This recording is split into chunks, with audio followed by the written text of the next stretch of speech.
5. Berita terpopuler hari ini, Jumat 22 Agustus 2025 di Bloomberg Technos Plus 5. Berita pertama, ada isu akuisisi saham emiten TP Rahmat ASLC dapat sorotan BI. Saham PT Autopedia Sukses Lestari Tbk atau ASLC melonjak hingga 17% ke level Rp117 per saham, membuat Bursa Efek Indonesia atau BI memberikan perhatian khusus.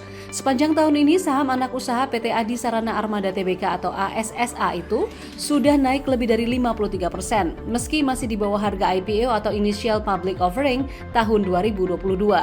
Lonjakan harga ini dikaitkan dengan isu akuisisi oleh perusahaan Jepang yang kabarnya ingin membeli saham di harga premium Rp256 per lembar saham, hampir 2 kali lipat dari harga pasar saat ini. Manajemen ASSA menegaskan masih memegang mayoritas saham 77,6% dan menyatakan kenaikan harga lebih dipicu oleh valuasi yang dianggap murah, tanpa memberikan konfirmasi resmi terkait calon investor dari Jepang. Berita kedua, kronologi sengketa gas PGN atau Pegas yang bikin industri meradang. Pengetatan pasokan gas murah melalui program harga gas bumi tertentu atau HGBT membuat industri harus menutup kebutuhan dengan liquefied natural gas atau LNG yang berbiaya tinggi. Beberapa sektor seperti keramik dan baja mengeluhkan surcharge atau biaya tambahan hingga $17,8 Amerika Serikat per MMBTU.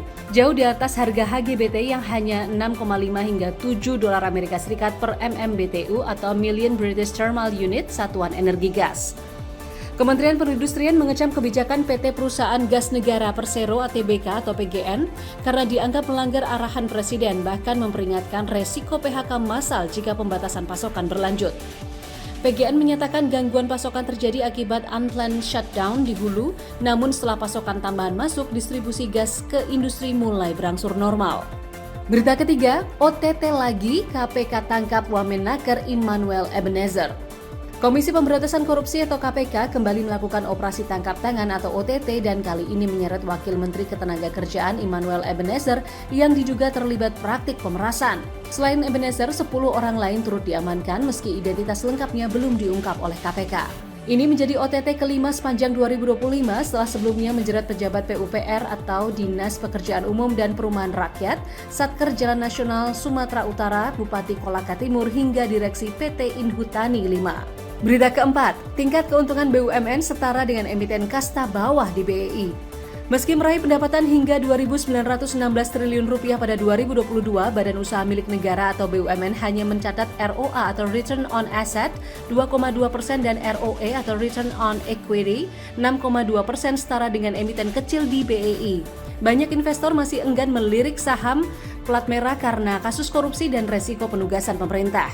Ketimpangan terlihat jelas di pasar. BRI, Bank Mandiri, Bank BNI, dan Telkom mendominasi sementara BUMN lain tertinggal.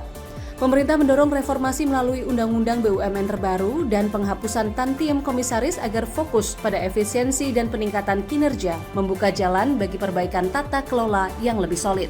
Berita kelima, risalah The Fed, mayoritas anggota FOMC soroti resiko inflasi Amerika Serikat. Risalah rapat Federal Open Market Committee atau FOMC Juli menunjukkan mayoritas pejabat The Fed khawatir pada inflasi dibanding pelemahan pasar tenaga kerja, meski keduanya menjadi perhatian. Suku bunga tetap dipertahankan di 4,25 hingga 4,5% di tengah perlambatan aktivitas ekonomi. Beberapa pejabat memperingatkan inflasi bisa bertahan lebih lama akibat tarif impor yang menambah biaya, sementara data pasar tenaga kerja menunjukkan pelemahan dengan pengangguran naik ke 4,2%. Risalah ini dirilis menjelang pidato Gubernur The Fed Jerome Powell di Jackson Hole yang dinantikan pasar global, membuka perdebatan soal arah suku bunga dan strategi bank sentral ke depan. Itu dia 5 berita terpopuler pilihan Bloomberg Technos hari ini. Ikuti terus update selanjutnya di www.bloombergtechnos.com.